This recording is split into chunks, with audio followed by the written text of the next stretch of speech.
तो good evening guys सभी को।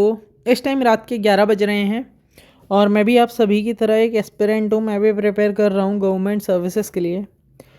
तो मैं एक बार ये पॉलिटी की जो बुक है वो पूरी एक बार स्टडी कर चुका हूँ प्रॉपरली, और फिर मैं दोबारा से रिवीजन करने का टाइम था मेरा, तो मैं प्रॉपर रिवीजन कर रहा हूँ। तो मैंने सोचा क्यों ना रिवीजन करते करते मैं खुद ही नोट्स प्रिपेयर कर रहा हूँ, वो और लोगों के साथ भी शेयर करे जाएँ। तो बेसिकली इस लेक्चर में मैं प्रॉपर जो मैं लेक्चर अपलोड करने वाला हूँ पूरी पॉलिटी कवर करेंगे। उसमें हम भाई कि पॉलिटी है क्या क्या, इसमें क्या क्या चीज़ें करनी है हमें, वो सब करेंगे। तो बेसिकली पॉलिटी की इम्पोर्टेंस तो आप सभी को पता होगी भाई। कोई भी एग्ज़ाम आप उठा के देख लो, सारे एग्ज़ाम में मोस्टली आती है। सारे एग्ज़ाम ले लो आप, सब में आती है। इवन अभी जो एफकेट वगैरह के एग्ज़ाम होने वाले हैं, सीडीएस के होने वाले हैं, यूपीएससी वगैरह के होने वाले हैं, स्टेट सिविल सर्विसेज के होने वाले हैं, तो इन सब में जो है, और भी कोई भी एग्ज़ाम ले लो आप, इनमें पॉलिटी का बहुत इंपॉर्टेंट रोल रहता है, आप सभी को पता होगा। तो इस सीरीज़ में हम क्या करेंगे, जो मैं सीरीज़ अपलोड कर रहा हूँ इसमें हम पूरा पॉलिटी को कवर करेंगे। मैं जो अपना प्रिपरेशन के टाइम पे मैं एक बार क्योंकि पढ़ चुका हूँ बेसिकली सब, तो मैं दोबारा से रिवीजन कर रहा हूँ। उसी के साथ साथ मैं प्रॉपर वीडियोस डाला करूँगा। जो भी मैं रिवाइज़ करूँगा, मेरे पास टाइम कम रहता है, पर बेसिकली जो भी मेरे पास टाइम होगा उस टाइम में ये लेक्चर जो है अपलोड करूँगा और आप लोगों के साथ यूट्यूब पे शेयर कर लूँगा। तो बेसिकली जो पॉलिटी है उसको हम स्टार्ट करते हैं। पहली चीज़ तो हम बेसिक कंसेप्ट से स्टार्ट करेंगे भाई, सीधे तो टॉप पे पहुँचेंगे नहीं कि भाई सब चीज़ें बता दो कि है क्या।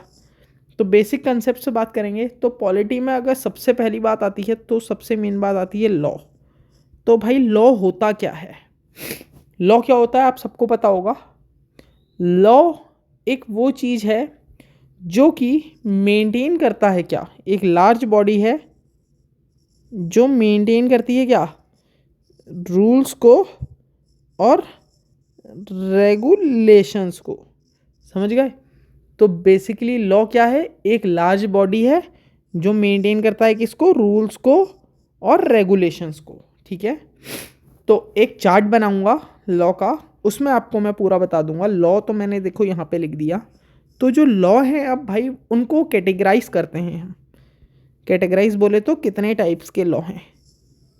तो जो बेसिकली लॉ है हमारे, वो एक तो आते हैं अपने लॉ जो हैं, एक इंटरनेशनल लॉ होता है, एक होता है अपना नेशनल लॉ। एक हो गया अपना इंटरनेशनल लॉ और एक हो गया अपना नेशनल लॉ। ठीक है, इंटरनेशनल और national.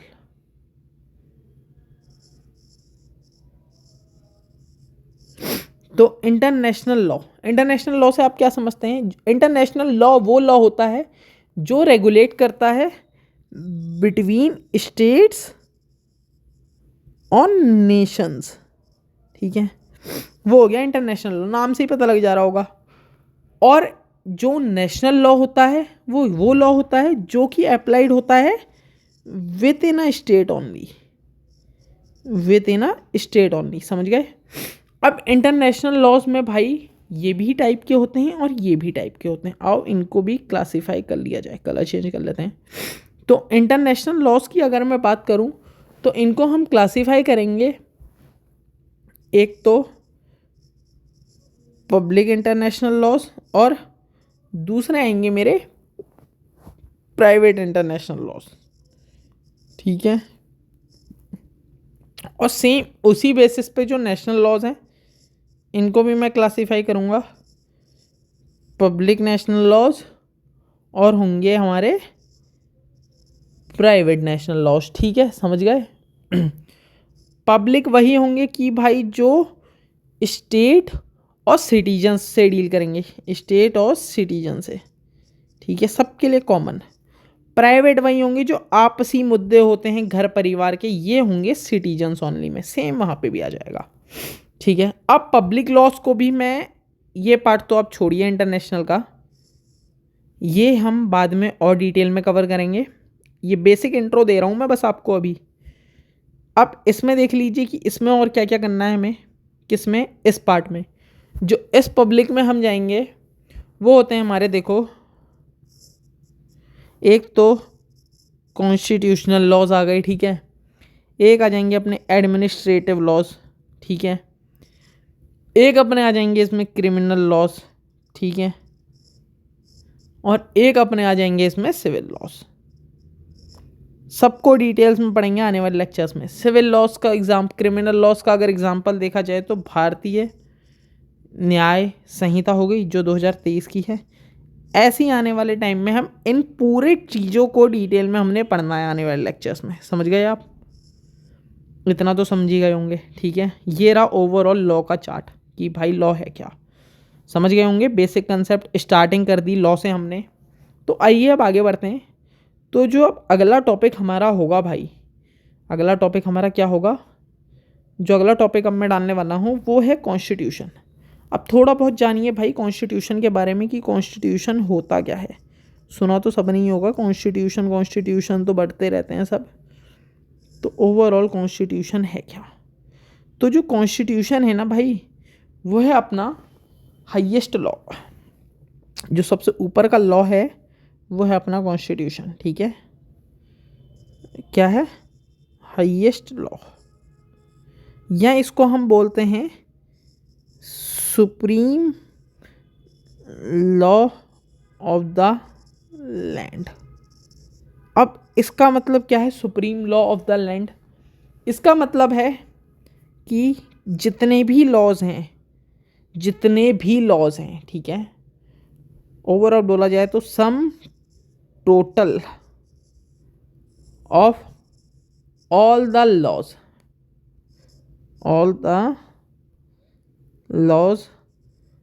that are used for the administration of the country। समझ गए? इसका ओवरऑल मतलब यही है कि जो कॉन्स्टिट्यूशन है वो सबसे बड़ा लॉ है, कॉन्स्टिट्यूशन से ऊपर कोई भी लॉ नहीं है, तभी इसको बोला जाता है supreme law of the land. और supreme law of the land का मतलब है कि जो कॉन्स्टिट्यूशन है सारे लॉज इसी के अंडर हैं। समझ गए ना? अब देखो लॉज के बारे में बात कर लेते हैं, लॉज कौन कौन से हैं, ठीक है। बेसिकली लॉज के बारे में बात कर रहे हैं तो सबसे पहले बात करेंगे, हाँ मैं बेसिक इंट्रो दे रहा हूँ, तो सबसे इम्पॉर्टेंट तो पहला आ गया कॉन्स्टिट्यूशन ही खुद में आ गया भाई, ठीक है। कॉन्स्टिट्यूशन खुद में आ गया।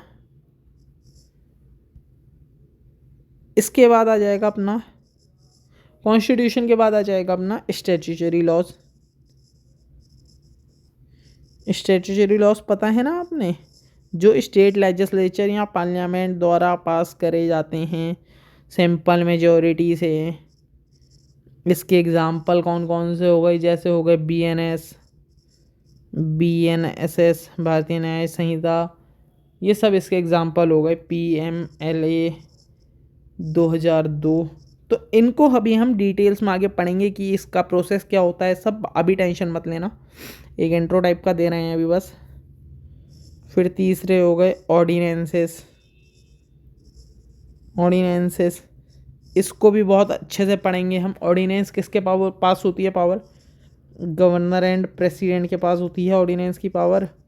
ऑर्डिनेंस का टाइम पीरियड क्या होता है? 6 वीक से 6 मंथ्स का मैक्सिमम टाइम पीरियड होता है। और मेड बाय एग्जीक्यूटिव,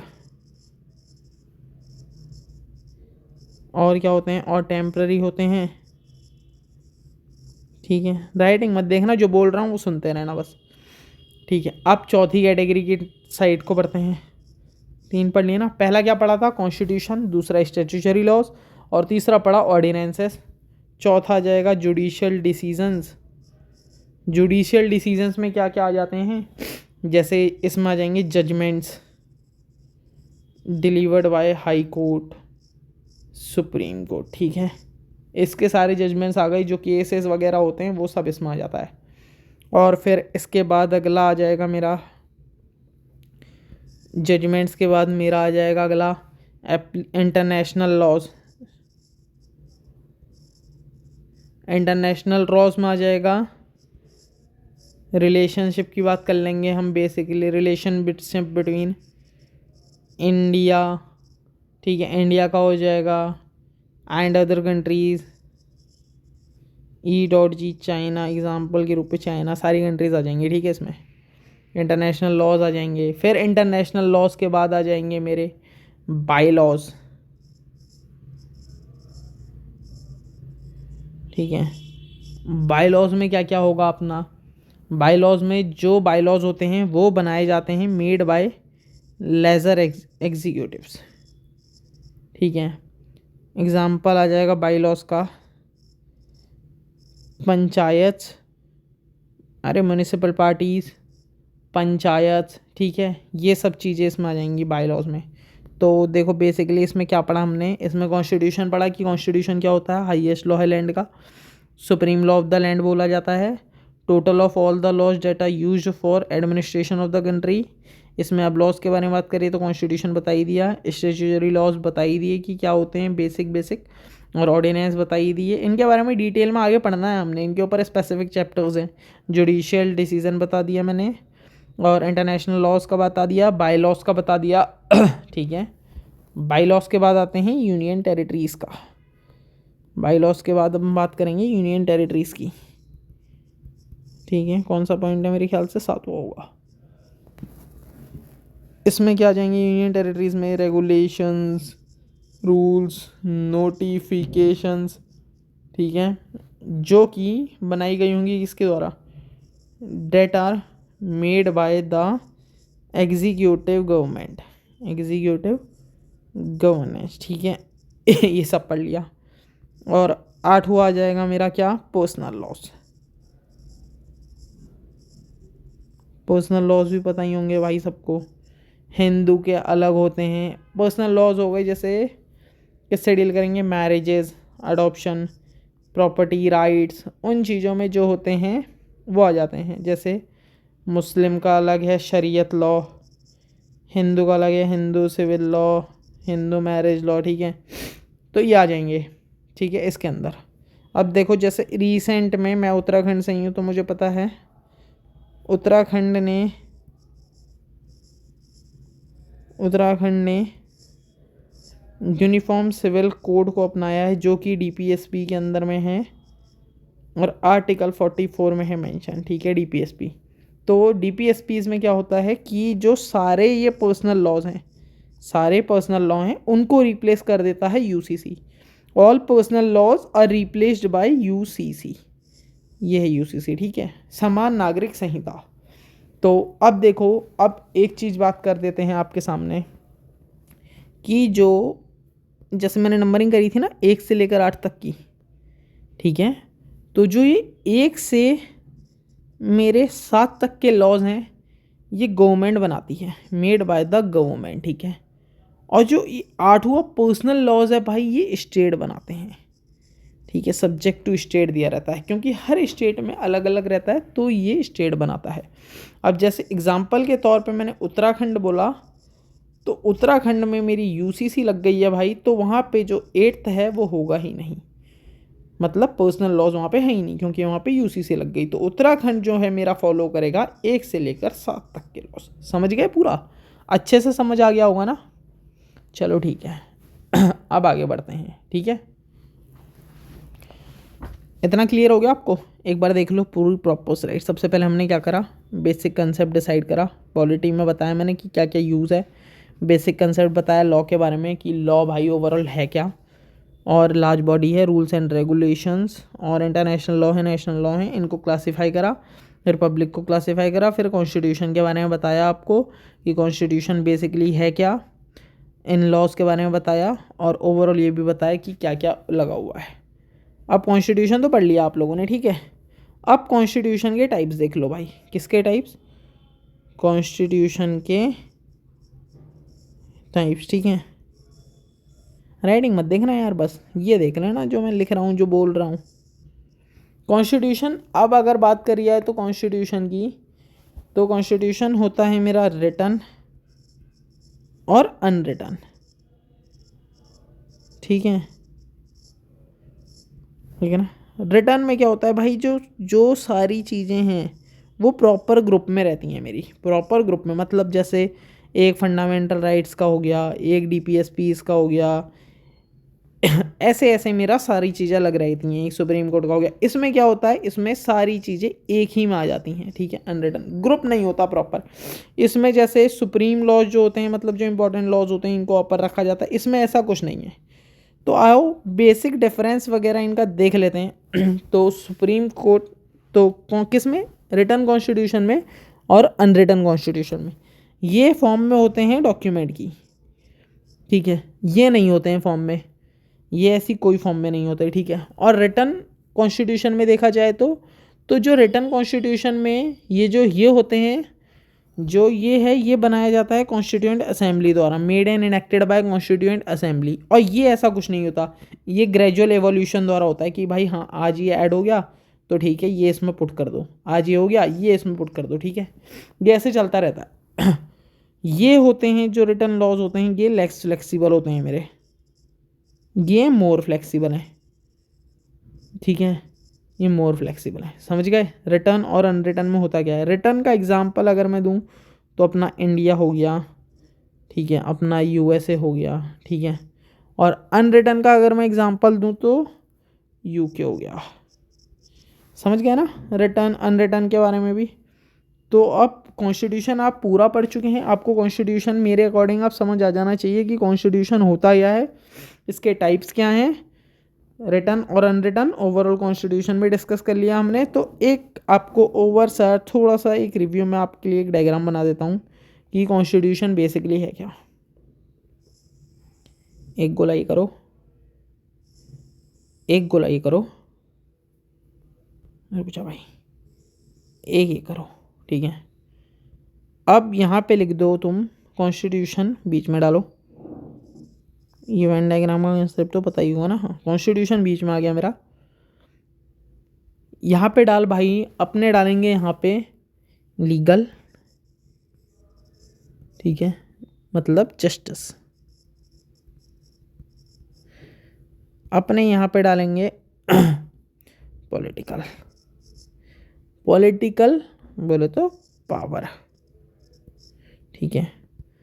अपने यहाँ पे डालेंगे लास्ट वाले में सोशल, सोशल बोले तो वैल्यूज़ वगैरह।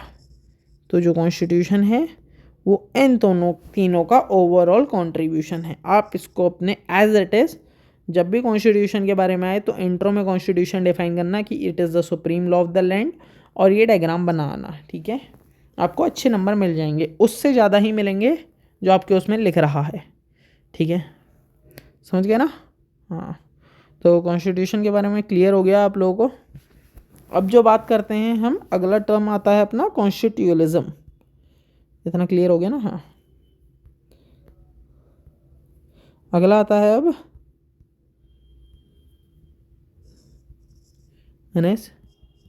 TUTIONANIS,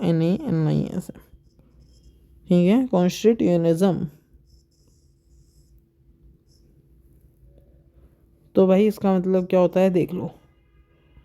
तो कॉन्स्टिट्यूलिज्म का मतलब है कि जो ये है, ये बेस्ड है कंसेप्ट ऑफ लिमिटेड गवर्नमेंट में, लिमिटेड गवर्नमेंट में, ठीक है। ये एब्सोल्यूटिज्म को रोकता है, प्रिवेंट्स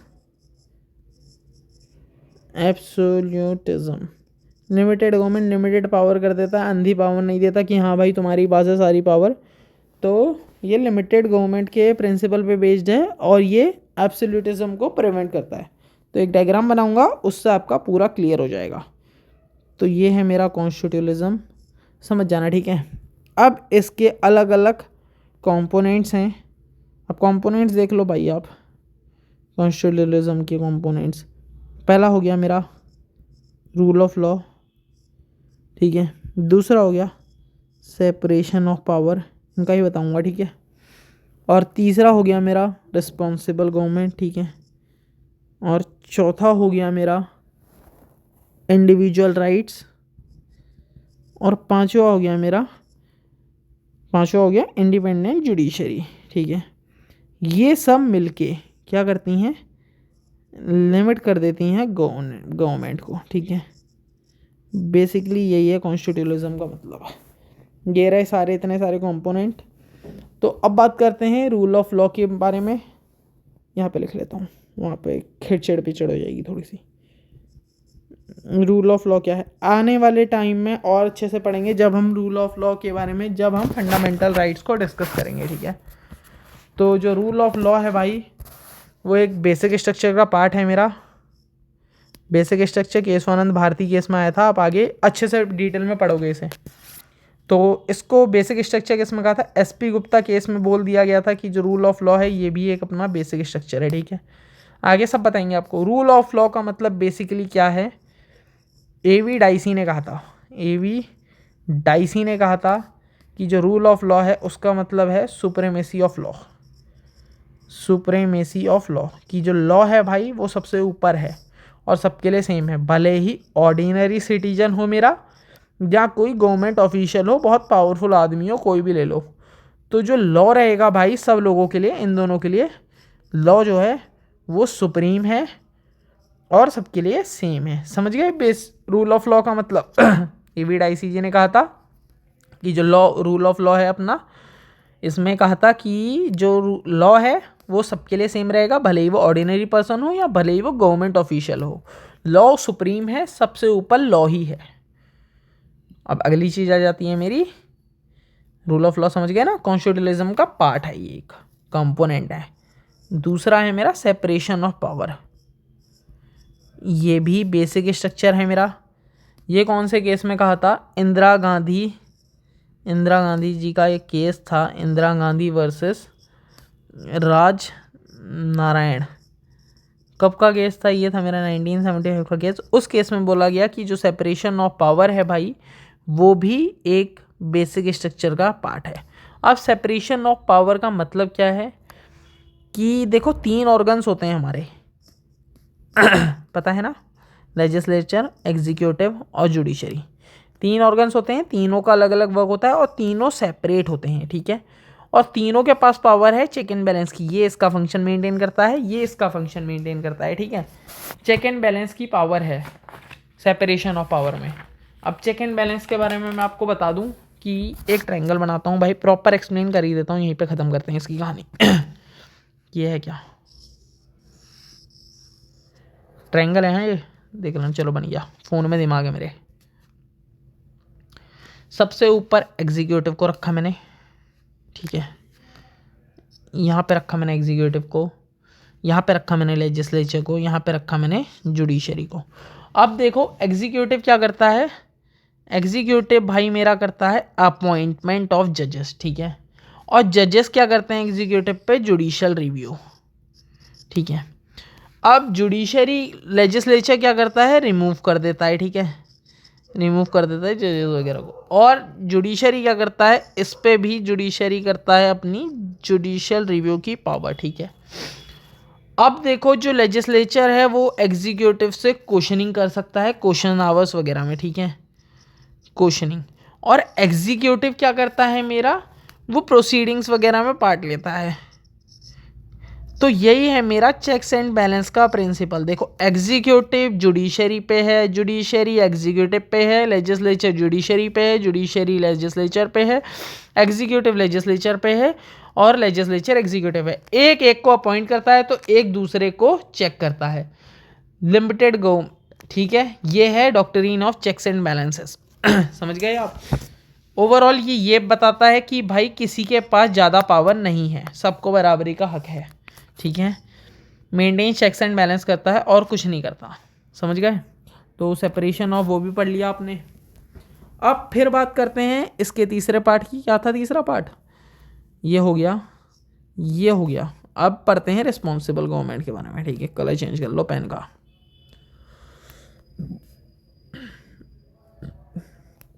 तो अगला कंसेप्ट है अपना रिस्पॉन्सिबल गवर्नमेंट। रिस्पॉन्सिबल गवर्नमेंट क्या होती है, तो अपना जो कंट्री है वो डेमोक्रेसी है, ठीक है। जो गवर्नमेंट होती है वो इलेक्ट होके आती है।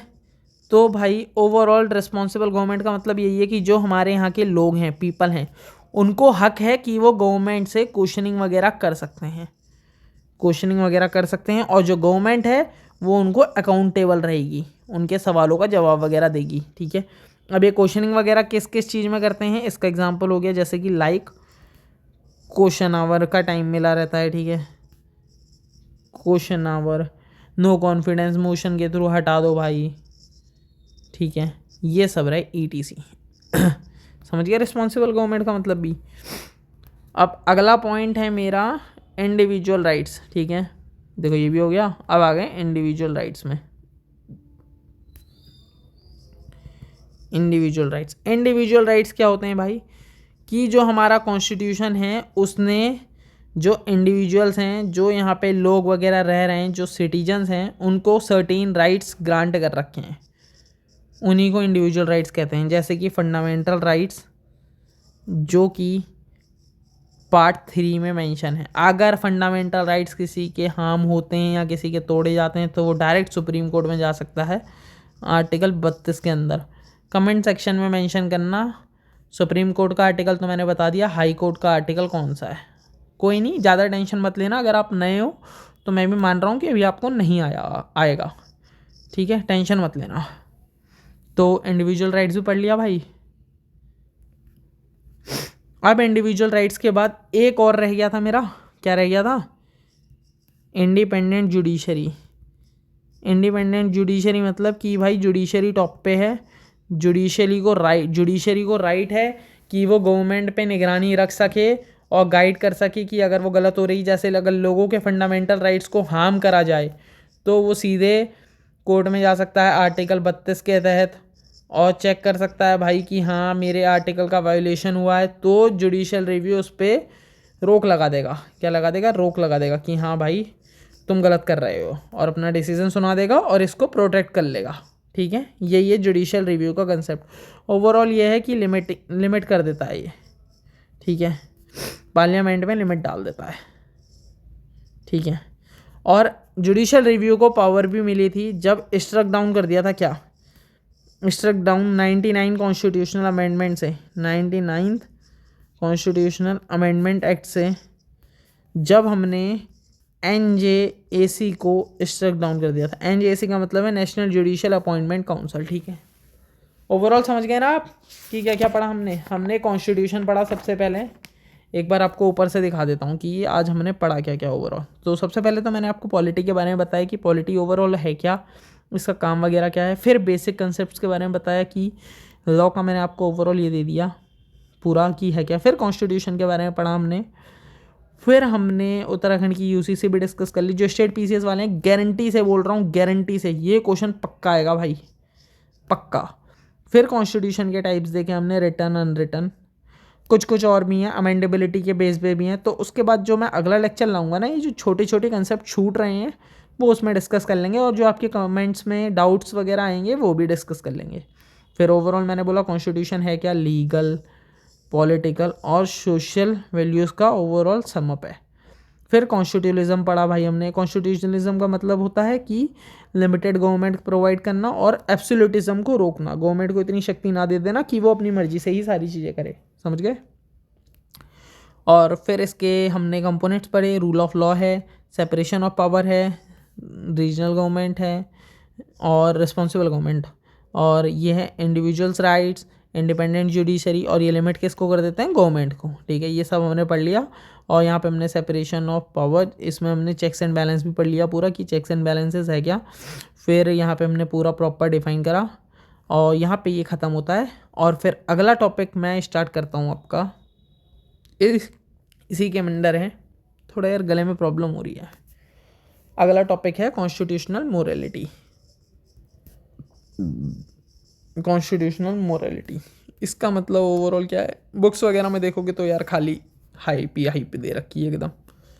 ठीक है, बन गया, मैंने तो रेक्टेंगल बनाया था, अब बन गया, बन जाएगा। तो कॉन्स्टिट्यूशनल मोरालिटी का मतलब ओवरऑल क्या है कि भाई ये कुछ नहीं है मेरे, ये वैल्यूज़ एंड ऑब्जेक्टिव्स हैं। ठीक है, वैल्यूज़ और ऑब्जेक्टिव्स हैं ओवरऑल। ये प्रीएम्बल वगैरह से डील करेगा, प्रीएम्बल पे अलग लेक्चर लाऊंगा, उसमें बताएंगे। तो कॉन्स्टिट्यूशनल मोरालिटी है, इसके फंक्शंस वगैरह देख लो, फ्यूचर्स वगैरह, इसमें भी वही आ जाएगा। सबसे पहले रूल ऑफ लॉ,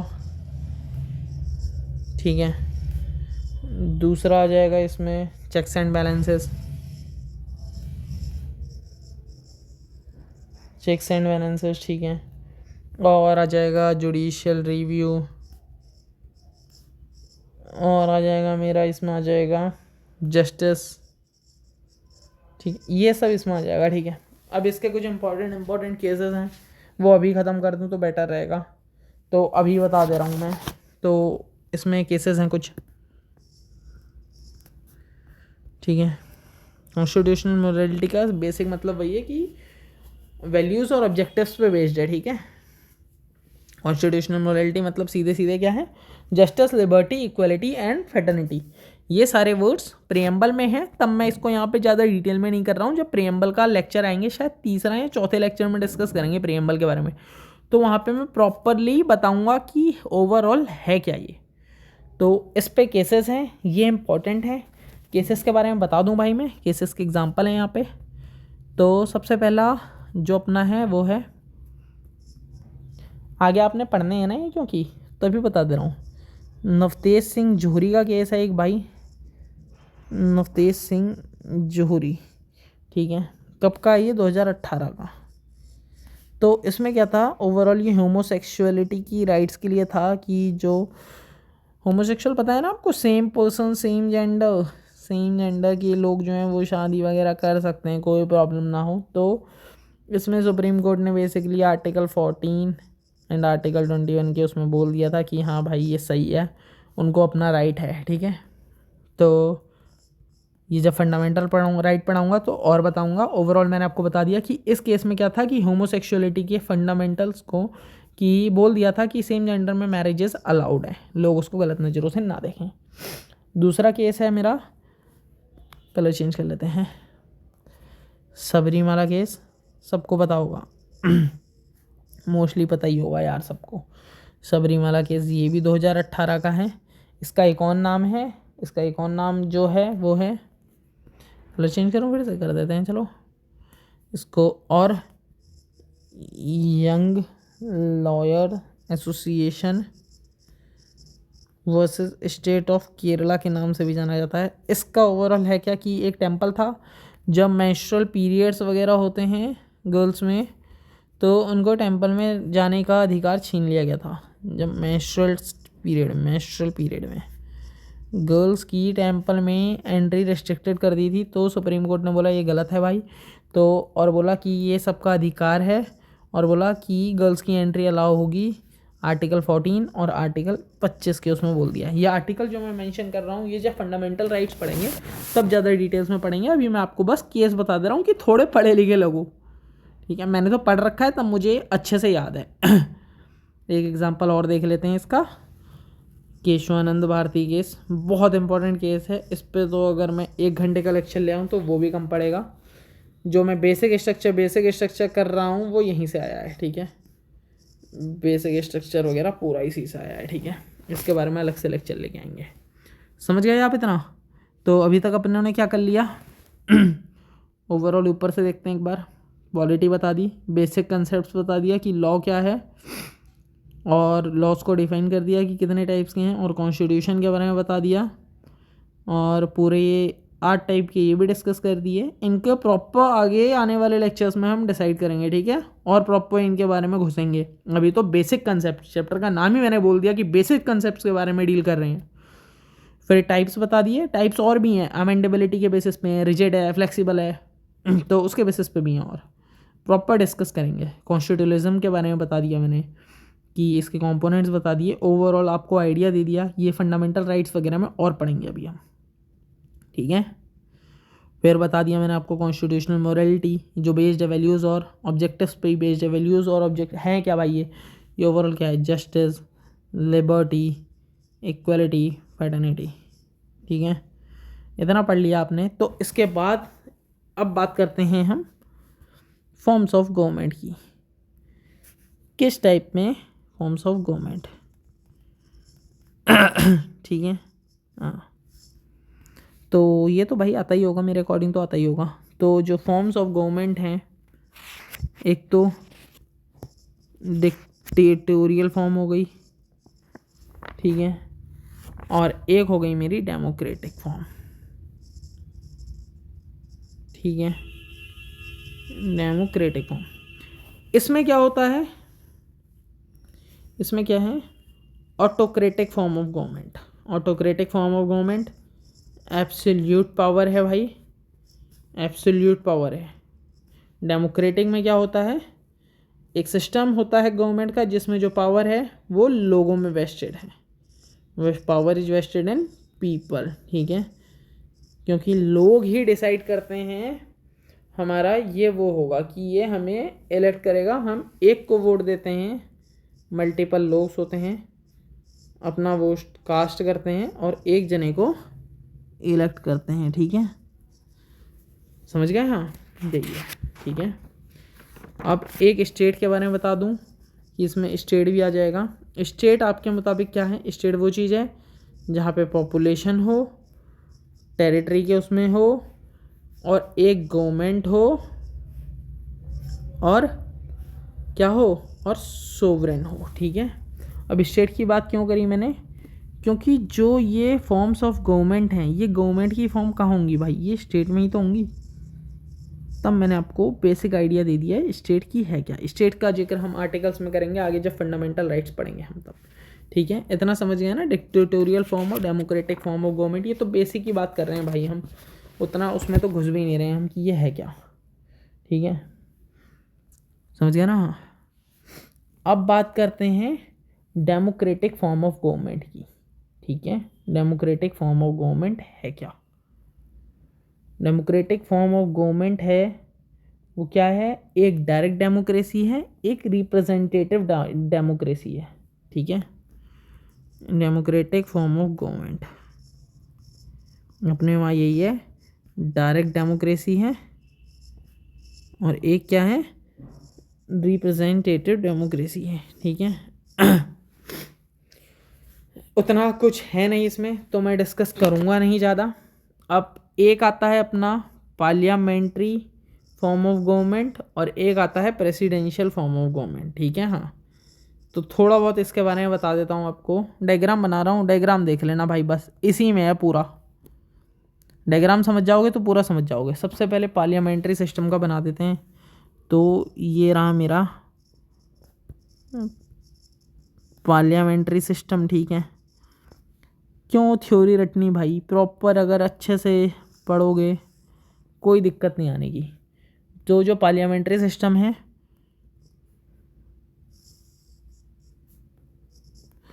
उसमें देखो दो होते हैं मेरे, एक तो आ जाएगा अपना लेजिस्लेचर,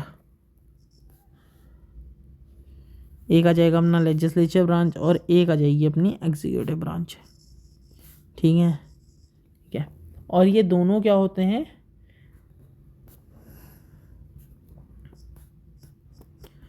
प्रेसिडेंशियल में कंप्लीटली सेपरेट होते हैं, पर इसमें जो होते हैं पार्लियामेंट्री में नॉट कंप्लीटली सेपरेट, ठीक है, फ्रॉम ईच अदर, ठीक है।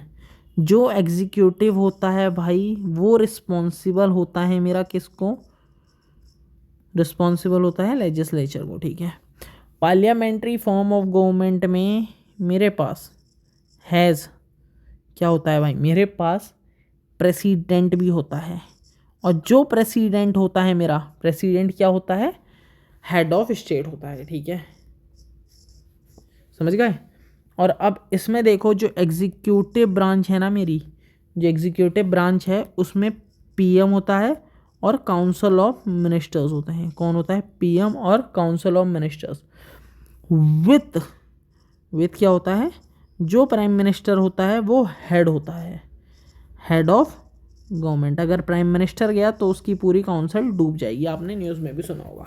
तो ओवरऑल ये रहा मेरा पार्लियामेंट्री सिस्टम का डायग्राम। इसमें क्या है, मेरा लेजिस्लेचर और एग्जीक्यूटिव होते हैं, कंप्लीटली सेपरेट नहीं होते हैं, और एक प्रेसिडेंट होता है, जो प्रेसिडेंट होता है वो हेड ऑफ स्टेट होता है, और जो एग्जीक्यूटिव होता है उसमें प्राइम मिनिस्टर और काउंसिल ऑफ मिनिस्टर्स होते हैं, और जो प्राइम मिनिस्टर और काउंसिल ऑफ मिनिस्टर्स में से जो होता है, जो उसमें होता है, जो पीएम है वो है मेरा हेड ऑफ द गवर्नमेंट, ठीक है। अब बात करते हैं प्रेसिडेंशियल की, समझ गए ना आप। अब एक बात कर लेते हैं प्रेसिडेंशियल की, ठीक है। पार्लियामेंट्री समझ गए तो प्रेसिडेंशियल तो और ईजी है। प्रेसिडेंशियल सिस्टम मैंने आपको वहीं पे बता दिया था, आप यहाँ पे भी समझ जाओगे प्रॉपर। प्रेसिडेंशियल सिस्टम भाई देखो, उसका डायग्राम जैसे स्टार्ट कर रहा था वैसे इसका भी होगा। एक लेजिस्लेचर होगा, एक एग्जीक्यूटिव होगी, ठीक है। उसमें कंप्लीटली सेपरेट नहीं थे, इसमें जो होते हैं ये सेपरेट होते हैं एक दूसरे से, ठीक है, सेपरेट फ्रॉम ईच अदर, ठीक है। और उसमें क्या था, जो एग्जीक्यूटिव था वो रिस्पॉन्सिबल था लेजिस्लेचर को, ये रिस्पॉन्सिबल नहीं होता, ठीक है, ये रिस्पॉन्सिबल नहीं होता। जो एग्जीक्यूटिव होता है भाई वो मेरा कॉम्प्रोमाइज़ होता है किससे, उसमें प्रेसिडेंट होता है, ठीक है, प्रेसिडेंट प्लस उसकी कैबिनेट होती है, ठीक है, विथ प्रेसिडेंट जो होता है, प्रेसिडेंट जो होता है दोनों का ही हेड ऑफ द गवर्नमेंट भी होता है और हेड ऑफ द स्टेट भी होता है, ठीक है। प्रेसिडेंट के पास इसमें बहुत पावर होती है, समझ गए ना। प्रेसिडेंट मॉडल भी समझा दिया और पार्लियामेंट्री सिस्टम भी मैंने समझा दिया। अब एक बार इन दोनों की फ्यूचर्स की बात कर लेते हैं, ठीक है। जब आपने पढ़ी लिया है तो आपको बेसिकली डायग्राम से ही पता लग जाएगा। देखो ये रहा डायग्राम, एक बार प्रॉपरली देख लो और एक बार इसमें भी देख लो प्रेसिडेंशियल फॉर्म, ठीक है। अब इसमें मैं बात कर ले रहा हूँ फ्यूचर्स की। सबसे पहले पार्लियामेंट्री सिस्टम देखेंगे क्योंकि अपने वहाँ वही है भाई इंडिया में। तो पार्लियामेंट्री सिस्टम के फंक्शन क्या हैं, ड्यूल एग्जीक्यूटिव है, मानते हो बात, ठीक हो गया।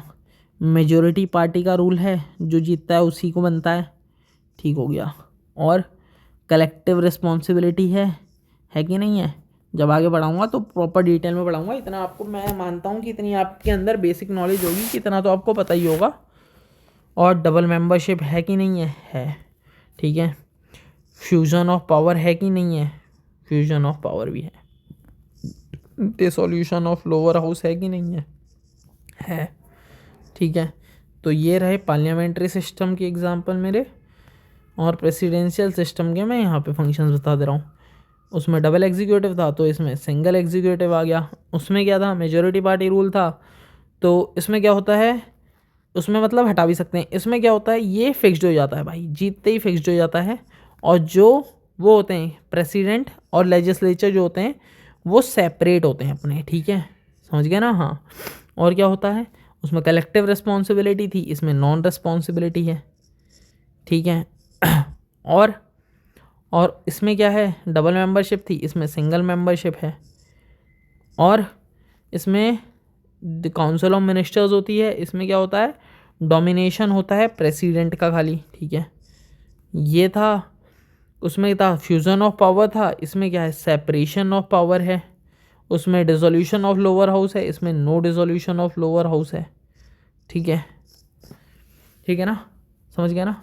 तो इसी के साथ मैं ये लेक्चर को एंड करता हूँ। अब मैं एक आपको क्वेश्चन देके जा रहा हूँ। मैंने आपको पार्लियामेंट्री भी बता दिया और प्रेसिडेंशियल फॉर्म ऑफ गवर्नमेंट भी बता दिया। तो एक आपके लिए क्वेश्चन है, should India switch to presidential system of government? क्या लगता है आपको? इसका एग्जाम आंसर देना मुझे, ठीक है, कमेंट सेक्शन में ही बेसिकली आंसर दे देना आप मुझे, कोई दिक्कत नहीं है ऐसे। तो ओवरऑल एक बार आपको बता दें भाई कि आज हमने ओवरऑल पढ़ा क्या क्या है। तो सबसे पहले तो मैंने पॉलिटी के बारे में बताया कि पॉलिटी है क्या भाई, क्यों पढ़ना है आपको, सारे एग्जाम्स में इसका इंपॉर्टेंट है। फिर बेसिक कंसेप्ट हमने लॉ से शुरुआत करी कि लॉ है क्या। फिर लॉ के बाद हमारे कॉन्स्टिट्यूशन में कॉन्स्टिट्यूशन को प्रॉपर्ली डिफाइन करा। उसके बाद हमने आर्ट और लॉस के बारे में बात करा कि कॉन्स्टिट्यूशन के अंदर क्या क्या चीज़ें आ रही हैं। फिर उसके बाद हमने पढ़ा कॉन्स्टिट्यूशन के टाइप्स वगैरह पढ़े कि कितने टाइप्स का है ये, ठीक है। फिर एक आपको डायग्राम दिया मैंने। फिर कॉन्स्टिट्यूशनलिज्म को जाना कि ये है क्या, क्या है इसका मतलब, प्रिवेंट एब्सोल्यूटिज्म, ये याद रख लेना बस। फिर इसके कंपोनेंट्स को हमने डिस्कस करा, रूल ऑफ लॉ को, सेपरेशन ऑफ पावर को, और चेक्स एंड बैलेंस को मैंने ही निपटा दिया आपका। फिर हमने पढ़ा रिस्पॉन्सिबल गवर्नमेंट के बारे में कि है क्या। फिर हमने इंडिविजुअल्स राइट्स के बारे में पढ़ा, फिर हमने जुडिशल के बारे में पढ़ा, ठीक है, इंडिपेंडेंट जुडिशरी के बारे में पढ़ा, फिर कॉन्स्टिट्यूशनल मोरालिटी के बारे में पढ़ा कि ये है क्या, और फिर हमने केसेस वगैरह पढ़े कॉन्स्टिट्यूशनल मोरालिटी के, फिर फॉर्म्स ऑफ गवर्नमेंट के बारे में पढ़ा और यहाँ स्टेट्स के बारे में पढ़ा, क्योंकि स्टेट में ही तो गवर्नमेंट होगी भाई। डिक्टेटोरियल फॉर्म और डेमोक्रेटिक फॉर्म के बारे में पढ़ा, फिर स्टेट का डेफिनेशन दिया मैंने आपको कि स्टेट है क्या, फिर मैंने आपको बताया कि डेमोक्रेटिक जो डेमोक्रेसी फॉर्म है वो गवर्नमेंट की, वो एक तो डायरेक्ट डेमोक्रेसी है, एक इनडायरेक्ट है, ठीक है, हाँ। और फिर हमने बताया इसके बारे में कि इसके पार्ट्स वगैरह पार्लियामेंट्री और प्रेसिडेंशियल फॉर्म है। फिर मैंने आपको पार्लियामेंट्री का एक डायग्राम दिया, इसमें ओवरऑल आप पूरा समझ गए होंगे कि पार्लियामेंट्री फॉर्म वो गवर्नमेंट है क्या, ठीक है। फिर मैंने आपको प्रेसिडेंशियल सिस्टम का डायग्राम दिया, इसमें आप पूरा समझ गए होंगे कि प्रेसिडेंशियल सिस्टम है क्या। फिर मैंने आपको दोनों के फ्यूचर्स बता दिए, ये पार्लियामेंट्री सिस्टम है, ये प्रेसिडेंशियल सिस्टम है। फिर मैंने आपको एक क्वेश्चन दिया, क्या इंडिया भी पार्लियामेंट्री फॉर्म ऑफ गवर्नमेंट को फॉलो कर रहा है, क्या India presidential form of government में शिफ्ट हो जाए, ये मैंने आपको क्वेश्चन दिया है। तो बाय बाय। अब मैं देखूंगा कि आप कैसा प्यार वगैरह दे रहे हैं ये वीडियोस को, उस बेसिस पे मैं अगला लेक्चर, मैं रिवीजन तो रोज करता हूँ। अब कल आज मैंने जैसे पॉलिटी का रिवीजन करा, अब कल मैं एंशिएंट मेडिवल हिस्ट्री का करूँगा। अब अगर आपको ये पसंद आया हो लेक्चर, तब मैं 2-3 दिन आपका रिस्पॉन्स देखूंगा, अगर व्यूज़ वगैरह सही मिल रहे हैं तब मैं कंटिन्यू डालूंगा, वरना मैं बंद कर दूंगा। या मैं पॉलिटी सीरीज़ के लिए तो मेरे पास बहुतों का मैसेज वगैरह आया था कि भाई पॉलिटी वगैरह करवा दे, हमारी भी तेरी हो चुकी है तो लेक्चर्स वगैरह डाल दे। तब आज मैंने बोला कि भाई पॉलिटी का आज मेरा मन पढ़ने को नहीं था, तो बेसिकली मैंने बोला कि मैं रिवाइज़ कर लेता हूँ चलो, क्योंकि मैं पॉलिटी का पढ़ चुका हूँ। अब इसके बाद मैं एक छोटा सा लेक्चर और लाऊंगा, क्योंकि इसमें जैसे कॉन्स्टिट्यूशंस के मैंने फंक्शंस वगैरह छोड़ दिए हैं कि भाई कॉन्स्टिट्यूशन का फंक्शन क्या है, ठीक है। जैसे फेडरल पॉलिटी, यूनिटरी पॉलिटी, ये मैं छोड़ चुका हूँ अभी, और कॉन्स्टिट्यूशन असेंबली के बारे में कुछ चीज़ें छोड़ दी है, और फैक्टर्स छोड़ दिए हैं अमेंडेबिलिटी पे, तो उस पर एक लेक्चर और आएगा मेरा। ऑर्गेनिक लॉ वगैरह छोड़ दिया है मैंने, तो बेसिक लेक्चर होगा वो छोटा सा एक। फिर उसके बाद हम प्रीएम्बल पे लेक्चर लेके आएंगे, और ऐसी धीरे धीरे ये सीरीज़ चलती रहेगी। तो रात के अब 12 बज चुके हैं भाई, 12 बजने वाले हैं, 10 मिनट रह गए हैं। तो मैं उम्मीद करूँगा इस वीडियो में भर के आप लोगों का प्यार मिलेगा। तो इसी के साथ बाय बाय, और कोई भी डाउट हो आप लोगों को आप कमेंट सेक्शन में मेंशन करना, मैं प्रॉपर रिप्लाई करूँगा आपको वहीं पे। अगली वीडियो में मैं आंसर भी लेके आऊँगा उसी के साथ। जब अगर अपना ये पहला चैप्टर कंप्लीट हो जाएगा, उसके बाद हम कुछ क्वेश्चंस लेके आएंगे जो PYQs में आ चुके हैं। मेंस के क्वेश्चन भी दिखाऊंगा आपको कि भाई कॉन्स्टिट्यूशन से किस टाइप के क्वेश्चंस आते हैं और आपको कैसे उसका आंसर लिखना है। तो बाय बाय, मिलते हैं अगले लेक्चर में आप सभी से।